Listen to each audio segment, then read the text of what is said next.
History remembers the Taj Mahal as the world's greatest symbol of love. But before white marble touched the sky, there was unbearable grief, political ambition, forgotten architects, and an emperor whose heartbreak would change history forever. This is the story behind the monument the world thinks it already knows. The death came suddenly, but its impact echoed through an empire. For 19 years, she had been more than an empress to Shah Jahan.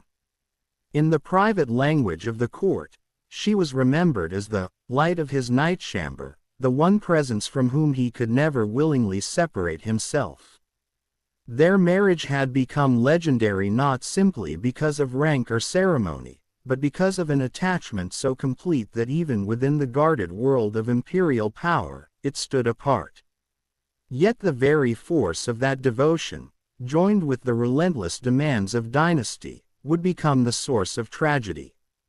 One of Shah Jahan's own historians reflected on the immense burden carried by Mumtaz, describing her as the oyster of the ocean of good fortune, who most of the years became pregnant, and wrote, "She brought from the groin of the exalted king 14 royal issues into the world. Of these, 7 now adorn paradise. The remaining 7 are the candles of government. When she embellished the world with these children, she waned like the moon after 14. When she brought out the last single pearl, she then emptied her body like an oyster." The verses carried admiration, but beneath them lay a harsh reality. In less than 2 decades of marriage, years marked by constant movement across the empire, military campaigns, uncertain roads, and demanding court life, Mumtaz endured 14 pregnancies. 7 children survived, 7 did not. The rhythm of imperial life allowed little rest, and eventually even extraordinary endurance reached its limit. Her death shattered the illusion that emperors lived above ordinary human suffering. Court chroniclers recorded Shah Jahan's grief not merely as personal loss, but as a confrontation with the fragile nature of earthly happiness itself. They reflected, "Alas, this transitory world is unstable, and the rose of its comfort is embedded in a field of thorns. In the dustbin of the world, no breeze blows which does not raise the dust of anguish, and in the assembly of the world, no one happily occupies a seat who does not vacate it full of sorrow." For a ruler who possessed armies, jewels, cities, and authority beyond measure, the realization seemed unbearable. According to those who witnessed his mourning, Shah Jahan confessed, "Even though the incomparable giver had conferred on us such great bounty, yet the person with whom we wanted to enjoy it has gone." His grief reached such intensity that he briefly imagined abandoning power itself.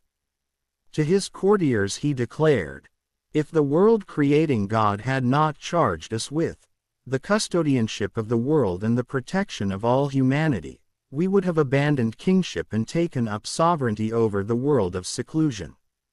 For a moment, the emperor who ruled one of the richest realms on earth considered exchanging empire for solitude. The rituals of mourning began immediately. The dazzling jewels that had once illuminated imperial nights disappeared. Rich embroidered robes were put aside. Shah Jahan dressed instead in plain white garments, described by court writers as clothing like dawn.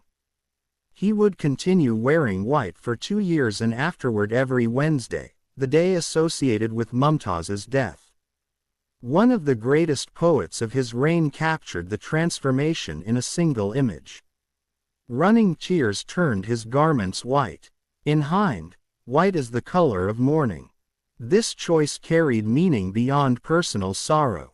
Earlier generations of Mughal rulers had traditionally mourned in black and blue.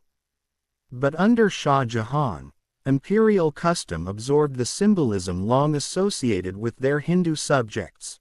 White, the color of austerity, mourning, and renunciation. The court followed the emperor's example. Silks disappeared. Brilliant robes gave way to plain cloth. Music stopped. Shah Jahan renounced all kinds of pleasures and entertainments, particularly listening to songs and music. Yet ceremony could not conceal suffering.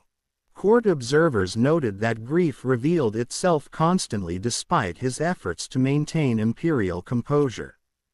His face carried visible signs of sorrow, and years of relentless weeping affected even his eyesight, forcing the emperor to begin wearing spectacles. The transformation became physical. His historians observed with fascination and sadness that before this event, his beard had shown only 10 or 12 gray hairs, which he habitually removed. But within only days of Mumtaz's death, more than a third had turned gray. He abandoned the practice entirely. And when asked about the sudden change, he answered that such whitening had come from the overwhelming burden of grief, the pain of an event that consumed the soul. Mumtaz's death became the dividing line between Shah Jahan's youth and everything that followed. For 7 days after her passing, the emperor withdrew completely from public life. No appearance was made at the Jaroka balcony, where subjects expected to see their ruler. The great halls of public and private audience remained without him. The rituals of empire paused. Then, on the 25th of June 1631, Shah Jahan finally emerged.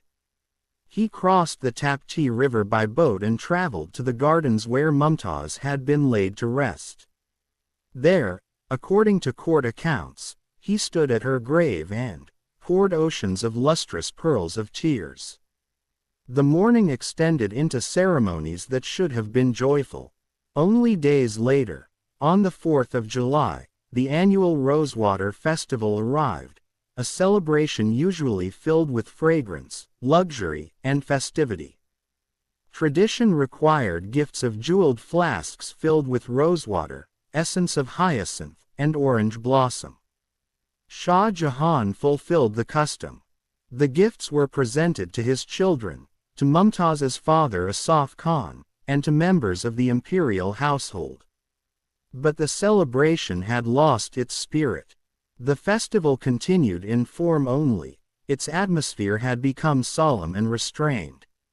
Yet even in death, Mumtaz remained one of the wealthiest women of her age. Her personal fortune exceeded 10 million rupees in gold, silver, jewels, and precious ornaments. Shah Jahan distributed her estate carefully. Half was given to their eldest daughter, the 17-year-old Jahanara. The remaining portion was divided among the 6 surviving children. Their youngest son, Dawlad Afza, had died only months earlier. What followed revealed how deeply Mumtaz's position had shaped the empire. Rather than turning to one of his other wives, Shah Jahan elevated Jahanara. Young, intelligent, admired for her beauty and accomplishment, she inherited not simply wealth but influence. She became the new First Lady of the Mughal Empire and received the title Begum Sahib. Months later, Shah Jahan entrusted her with one of the empire's most powerful symbols, the imperial seal. As the court recorded, from that date, the duty of affixing the Great Seal to the imperial edicts devolved upon her. Like her mother before her, Jahanara soon began issuing orders in her own authority, stepping into the center of imperial life. But Shah Jahan never intended Mumtaz's first resting place to be permanent. Burhanpur had only been a temporary refuge. In December 1631, preparations began for a final journey. Her body was carefully exhumed, and a somber procession departed to carry the dead empress back toward Agra. Jahanara remained behind with her grieving father, who stayed in the Deccan for a short period to continue overseeing military affairs. The responsibility of escorting the golden casket fell instead to 15-year-old Shah Shuja and to Mumtaz's trusted companion and chief lady-in-waiting, Sati al-Nisa. Slowly, the procession moved north. Holy men recited verses from the Quran. Imperial attendants accompanied the journey in silence and devotion. And as the dead empress traveled home across the vast lands she had once crossed in life, the empire mourned beside her. The journey north unfolded with deliberate solemnity.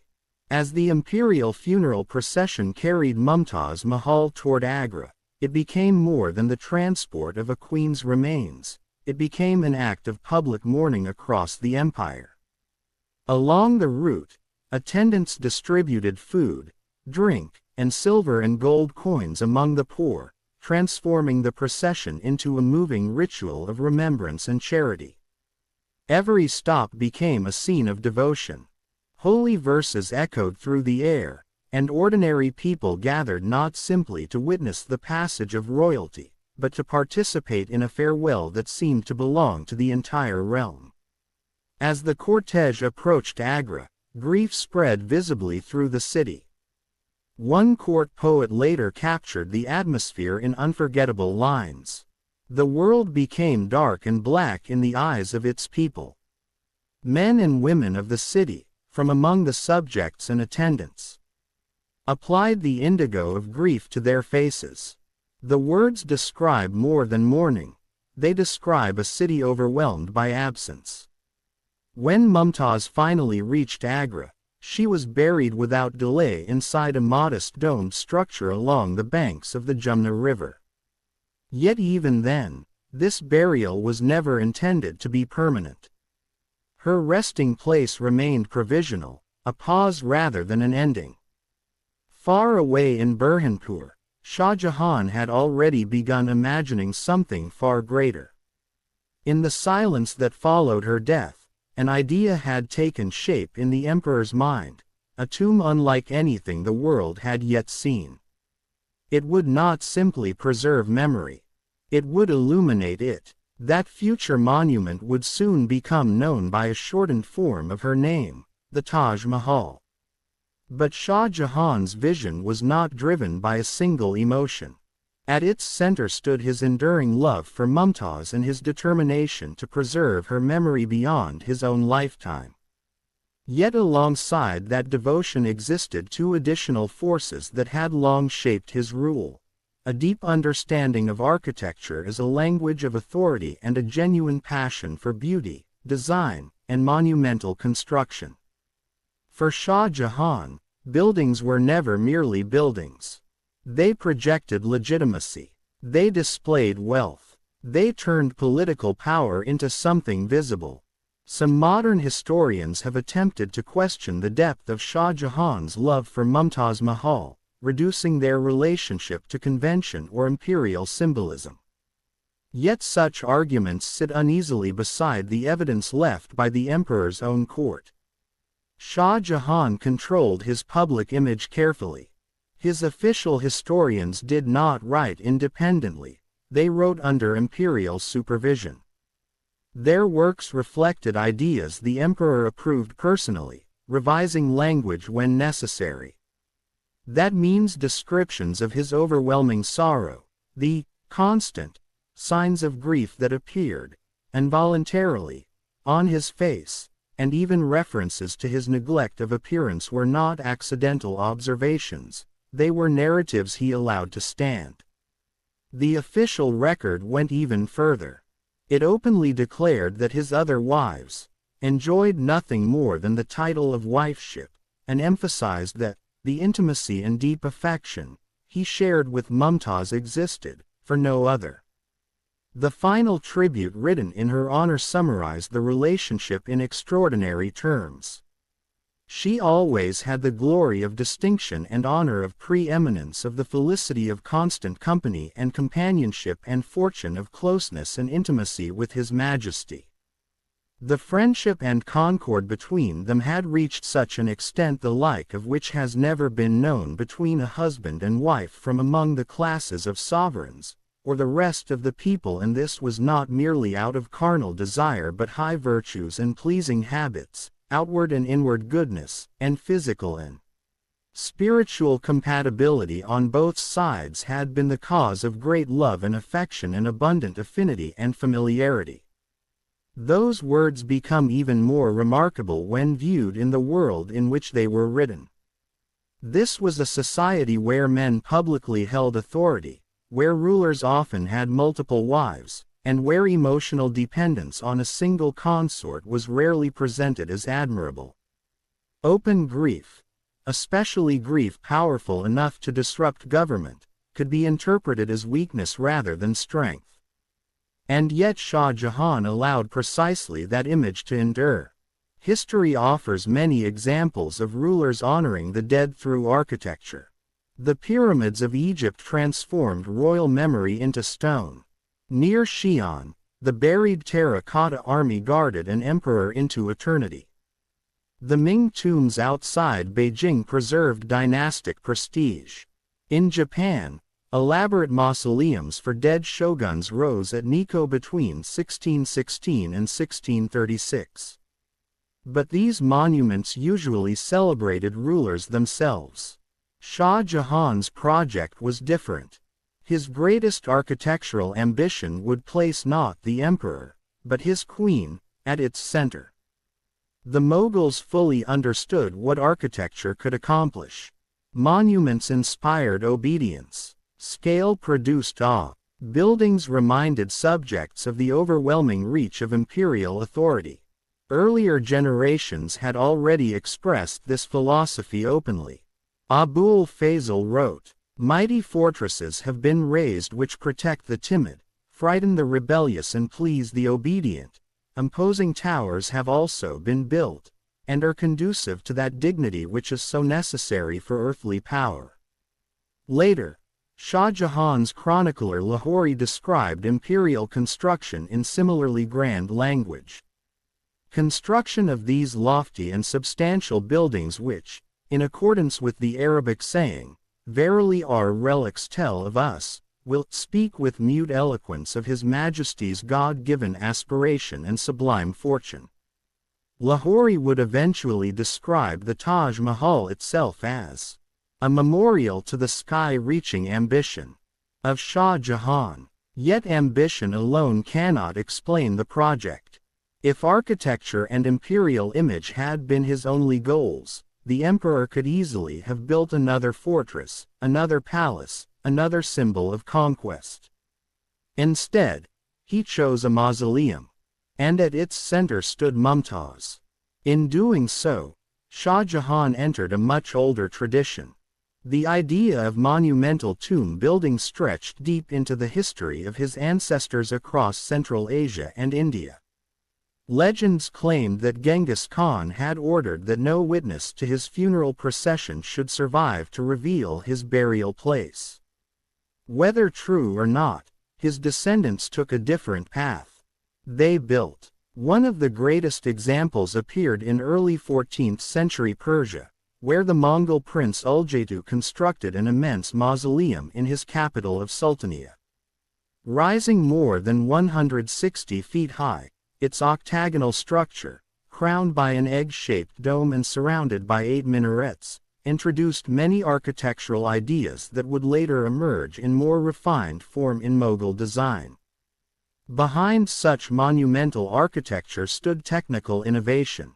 One of the great challenges builders once faced was how to place a dome over a structure whose interior dimensions exceeded the dome's natural support. Centuries earlier, during the 3rd century AD, architects of Persia's Sassanid dynasty developed an elegant solution. They introduced the squinch, a simple arch placed across the angle between 2 walls. This innovation transformed a square room into an octagonal base capable of supporting a circular dome. Additional arches could extend the geometry further, creating 16-sided forms that approached a perfect circle. At nearly the same time, architects in Syria developed another breakthrough, the pendentive. This kite-shaped vault transferred the weight of a dome downward through carefully engineered supports. Together, squinch and pendentive revolutionized architecture. Builders experimented constantly, discovering how to raise domes above structures of increasingly ambitious shapes and sizes. These ideas traveled across continents. They appeared in St. Sophia at Constantinople. They influenced Santa Maria del Fiore in Florence. They helped shape St. Peter's in Rome. Although Western Europe continued to favor spires and towers, the language of the dome had become global. Among the Mughals' chosen ancestors, few embodied this architectural ambition more than Timur. A conqueror and builder, Timur created entire complexes of royal mausolea. Most imposing of all was his own tomb in Samarkand. Still standing at the heart of what had once been an Islamic madrasa complex, it introduced another innovation that would become central to later monumental architecture. The double dome. By separating inner and outer shells with a hidden space between them, builders achieved something extraordinary: vast external scale combined with harmonious interior proportions. And in the generations to come, that idea would travel toward its most famous expression. The invention of the double dome transformed monumental architecture into something far more ambitious. By separating the dome into two independent shells, an outer skin and a lower inner shell, architects solved two problems at once. The soaring exterior created a breathtaking skyline visible for miles, while the lower interior preserved balanced proportions beneath the ceiling. The result was not only visually magnificent but also far lighter than constructing one enormous solid dome, greatly reducing structural stress on the building itself. Timur's own mausoleum at Samarkand demonstrated this achievement with remarkable elegance. Rising above the city stood its massive ribbed dome, covered in brilliant turquoise tiles that reflected the Central Asian sky. Inside, however, visitors experienced an entirely different scale. A graceful hemispherical inner dome emerged from the same drum, creating harmony and intimacy beneath the monument's towering exterior. It was an engineering solution that would influence generations of Islamic builders. Yet architecture was only one challenge. Islamic rulers also wrestled with an important religious tradition. The Quranic ideal suggested that tombs should remain open to the heavens. Over time, architects searched for ways to respect that belief while still creating monumental structures. Some interpreted the inner dome itself as a symbolic sky. Many decorated these ceilings with stars, transforming stone into a celestial canopy above the deceased. Others adopted a different solution, leaving an opening above the entrance so fresh air could circulate through the tomb, preserving a symbolic connection with the open heavens. Not every emperor chose the same path. Babur preferred complete simplicity, requesting that his own grave remain genuinely open beneath the sky. His grandson Akbar embraced a far grander architectural vision. He constructed an enormous double-domed mausoleum for his father, Humayun. Later, when designing his own tomb, though Jahangir would eventually modify the original plan, Akbar placed his cenotaph within an open pavilion exposed to the heavens, while his actual burial chamber rested deep below ground. Jahangir followed a similar tradition. His vast tomb in Lahore, built inside one of the magnificent gardens shared with Nur Jahan, originally displayed its cenotaph beneath an open pavilion while the true burial chamber lay below. Although the cenotaph has since disappeared, the architectural philosophy survived. With these traditions behind him, Shah Jahan now faced a decision that would shape history. If he intended to build the greatest mausoleum the Mughal Empire had ever seen, he first needed to choose the perfect location. The site had to offer peace, separated from the crowded streets of Agra yet still visible from afar.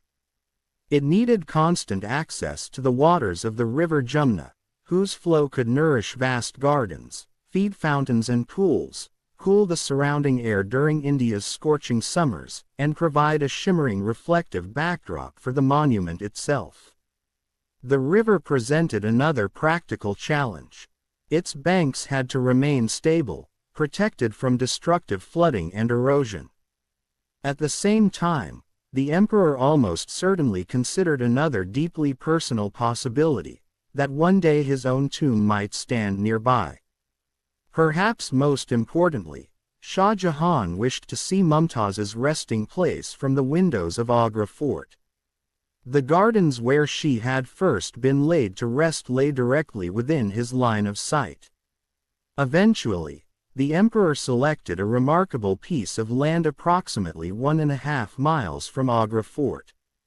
Positioned beside a succession of noble gardens and directly opposite one of Babur's celebrated gardens, the location satisfied nearly every requirement. Nature itself favored the site. Just upstream, the river Jumna curved sharply near Agra fort, reducing the force of the current before it reached the future mausoleum and lowering the danger of erosion. The land belonged to the Raja of Amber, modern Jaipur, a loyal Mughal vassal who willingly offered the property to his emperor. Even so, Shah Jahan refused to accept it without compensation. Islamic tradition regarded women who died in childbirth as martyrs, making their burial places sacred destinations for pilgrimage. Such holy ground could never appear to have been acquired through pressure or coercion. To ensure complete fairness, Shah Jahan exchanged not one property, but 4 separate estates for the land. The transfer was completed remarkably quickly.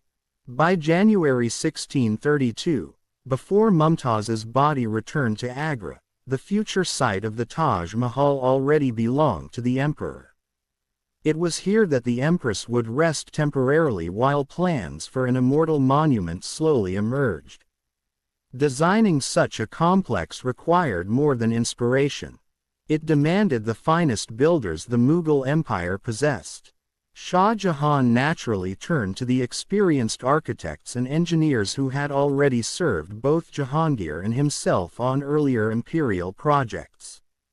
According to the court historian Lahori, 2 men supervised construction from the beginning. The first was Mir Abul Karim, an experienced master already around 60 years old, whose career included major building projects at Lahore during Jahangir's reign.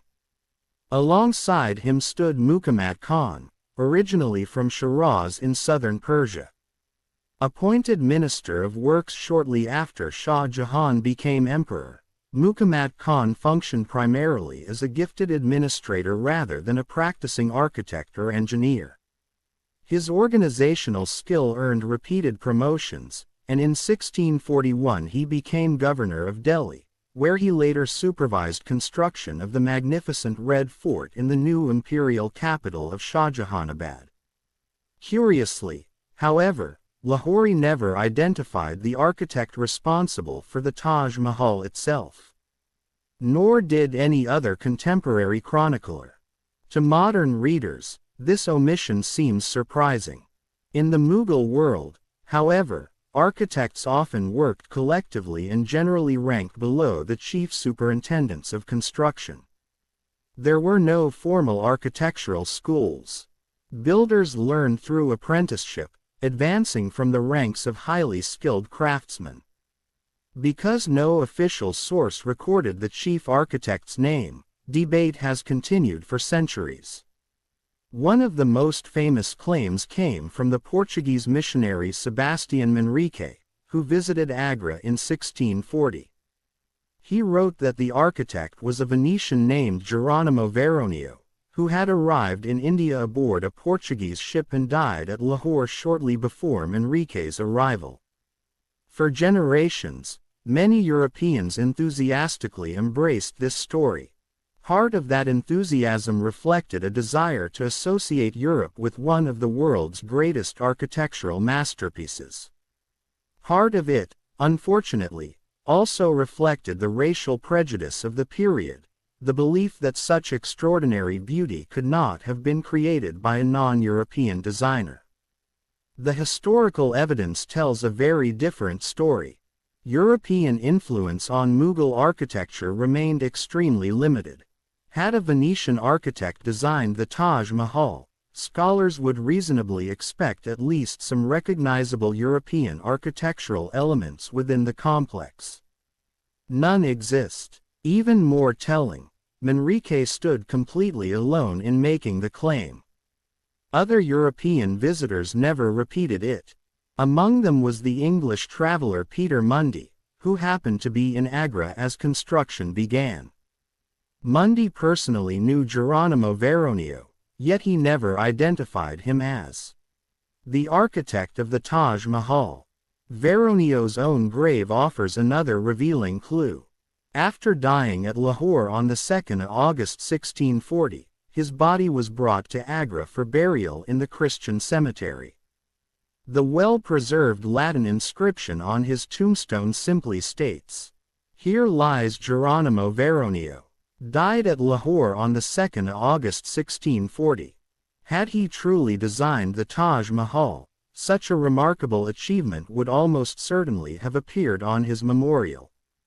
There was another important obstacle. Veronio was a Christian, while the Taj Mahal was conceived as a sacred Islamic funerary complex, much of which admitted only Muslims. It is therefore highly unlikely that Shah Jahan would have entrusted its complete architectural design to a non-Muslim. Most importantly of all, Veronio was never known as an architect. Contemporary sources consistently identify him as an exceptionally skilled jeweler and goldsmith employed by Shah Jahan. If Manrique's account contains even a fragment of truth, Veronio may instead have advised the emperor on one extraordinary decorative feature, the magnificent jeweled golden screen that originally surrounded Mumtaz Mahal's tomb. Containing approximately 40,000 tolas of gold, nearly 1,000 pounds, it was later replaced with the famous white marble screen admired today. No detailed drawings or paintings of that lost golden enclosure survive. Because of that, historians cannot determine whether any European artistic influence ever appeared in its design. And as the 19th century unfolded, another voice would enter the debate over who truly created the Taj Mahal. The search for the true designer of the Taj Mahal did not end with Geronimo Veronio. As the years passed, new names emerged, each claiming a place in the story of one of history's greatest monuments. During the 19th century, the British officer Colonel William Sleeman, already famous in India for suppressing the Thuggee cult, introduced another theory in his widely read writings. He claimed that the architect behind the Taj Mahal was not Italian, but a Frenchman named Augustin, or Austin, of Bordeaux. Yet when historians looked more closely, the evidence proved remarkably thin. The only earlier reference to Augustin came nearly 150 years before Sleeman's account, in the writings of the French jeweler and traveler Jean-Baptiste Tavernier. Tavernier recorded that Shah Jahan intended to employ Augustin to decorate part of his private apartments with silver. Before that commission could begin, however, Augustin died. It is possible that this forgotten story later evolved into Sleeman's architectural claim. The strongest evidence against the theory survives in a personal letter preserved today in the French National Library in Paris. In it, Augustin described himself simply as not a draughtsman, and admitted that architectural work held no interest for him. Those words alone make it extremely unlikely that he designed one of the world's greatest masterpieces. As debate continued, another mystery appeared. Toward the closing years of the 19th century, several Persian-language manuscripts surfaced in Agra and other locations. These documents claim to be copies of original 17th-century records describing the construction of the Taj Mahal. At first glance, They appeared to offer the long-awaited answer historians had sought for generations. Many scholars, however, viewed them with deep suspicion. According to numerous historians, these manuscripts were probably created much later, satisfying the growing curiosity of British officials and scholars who desperately wanted precise details about the monument's origins. Among those eager for definitive answers was a British school headmaster in Agra, whose fascination reflected the broader colonial desire to document every aspect of India's past. These disputed manuscripts introduced a new figure, Ustad Isa. His birthplace differed from one manuscript to another. Some described him as a native of Agra. Others claimed he came from Persia, while still others identified Turkey as his homeland. Such contradictions immediately raised doubts about the documents themselves. Even the existence of Ustad Isa became uncertain. Yet one intriguing discovery prevented historians from dismissing him entirely. An Indian researcher uncovered evidence that a family claiming descent from Ustad Isa had continued living in Agra until the partition of India in 1947. Being Muslims, they migrated to the newly created Pakistan after independence. Family tradition also maintained that they possessed an original 17th-century plan of the Taj Mahal. Sadly, that drawing has never been found. The same historian made another important observation. The Persian word used in those manuscripts did not actually describe Ustad Isa as an architect. Instead, it identified him as a draftsman. That distinction matters enormously. If Ustad Isa truly existed, he may simply have transferred the ideas of others onto paper rather than creating the monument's overall design. His contribution, while valuable, would therefore have been very different from that of a chief architect. Among all the competing theories, one name has gradually emerged as the most convincing. That name is Ustad Ahmad Lahori. Ustad Ahmad Lahori died in 1649, and evidence connecting him to Mughal architecture is considerably stronger than that supporting many other candidates. During the 1930s, researchers discovered an early 18th-century manuscript containing a poem written by one of his sons. In that poem, the son proudly declared that his father had designed both the Taj Mahal and Delhi's magnificent Red Fort. Part of that claim can be supported. Contemporary court records do identify Ustad Ahmad Lahori as the architect of the Red Fort. But when historians searched for similar evidence connecting him directly to the Taj Mahal, they found none. That silence raises difficult questions. If the same architect truly designed both monuments, why did Shah Jahan's official chroniclers openly acknowledge his work on the Red Fort while remaining completely silent about the Taj Mahal? Perhaps the explanation lies not in deception, but in family pride. Like many sons honoring distinguished fathers, Ustad Ahmad Lahori's son may simply have expanded his father's achievements, giving him greater credit for a project to which he probably contributed, but did not solely create. Meanwhile, European writers continued promoting their own preferred candidates, creating rival legends that reflected national pride as much as historical evidence. Yet another story emerged, one far removed from documented history and rooted instead in legend. According to one of the disputed 19th-century manuscripts, Shah Jahan grew deeply disappointed with every architectural design presented to him. Then, during this moment of despair, a Sufi mystic experienced a remarkable dream. Within that vision appeared the completed mausoleum itself. The mystic carried the design to Shah Jahan so that the emperor might fulfill Mumtaz Mahal's final wish, for a mausoleum which would be unique, extremely beautiful, the like of which is not on earth. Whether history or legend, the story captures something profound about how people came to understand the Taj Mahal, not simply as a building, but as an almost divine inspiration. There is, however, another explanation, one grounded not in dreams, but in Shah Jahan himself. His court historian, Lahori, described the emperor's extraordinary personal involvement in architecture with these words.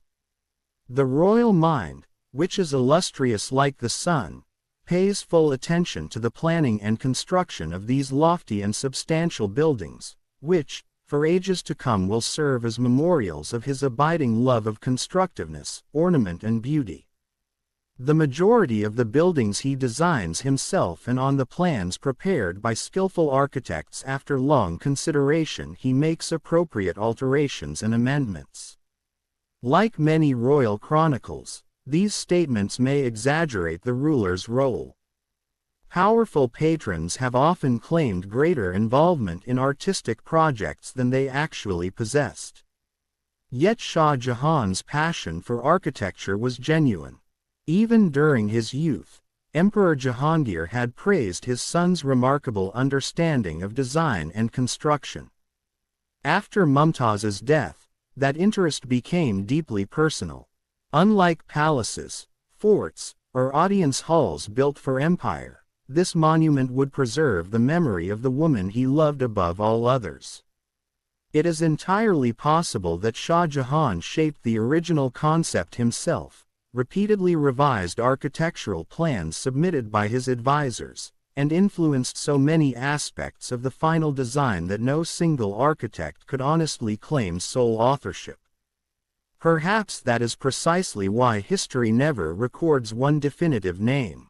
The Taj Mahal may have been born not from the vision of a single architect, but from the combined genius of many master builders guided by an emperor whose grief became the project's greatest inspiration. By June 1632, Shah Jahan finally returned to Agra, determined to supervise the immense undertaking with his own eyes. Official records reveal how deeply Burhanpur had come to haunt him. One court historian wrote that the city had become distasteful to the royal mind of His Majesty, because it remained forever associated with the lamentable demise of Her late Majesty the Queen. In later years, whenever possible, Shah Jahan avoided returning there. His military campaign in the Deccan had brought little satisfaction.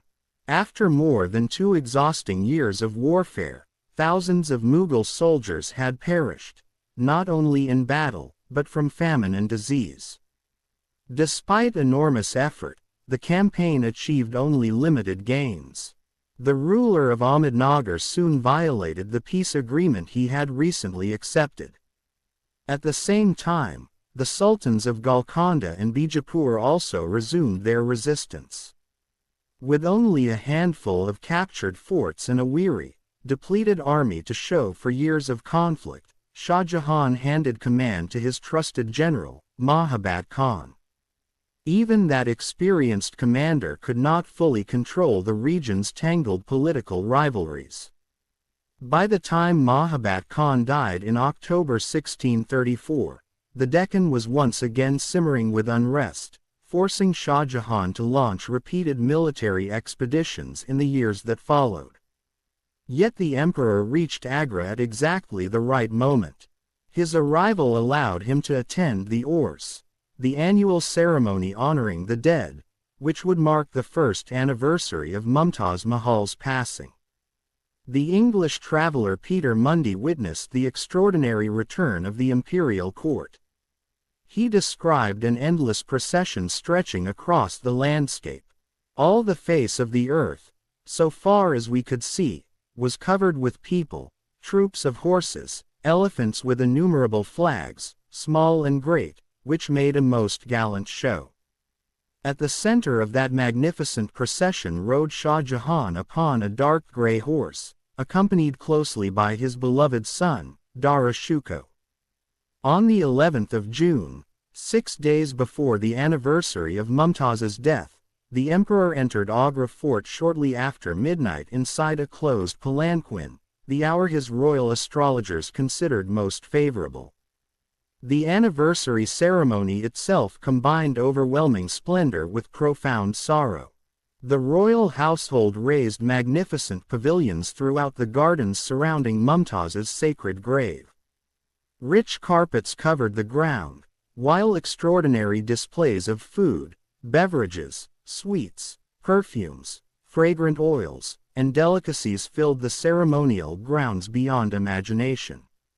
Religious scholars, respected sheikhs, and learned divines gathered together, creating a solemn assembly devoted to prayer and remembrance. Dressed once again in the white robes of mourning he had worn since her death, Shah Jahan quietly listened as prayers echoed through the gardens. When the ceremony ended, he withdrew from the gathering. The official chronicle explains simply that, His Majesty retired to his private apartments to avoid the dense crowds. Perhaps that was only part of the truth.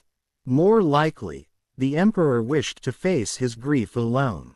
Beyond the gardens, along the banks of the river Jumna, laborers had already begun digging the foundations of the monument that would transform his sorrow into eternal stone, a monument the world would forever know as the Taj Mahal.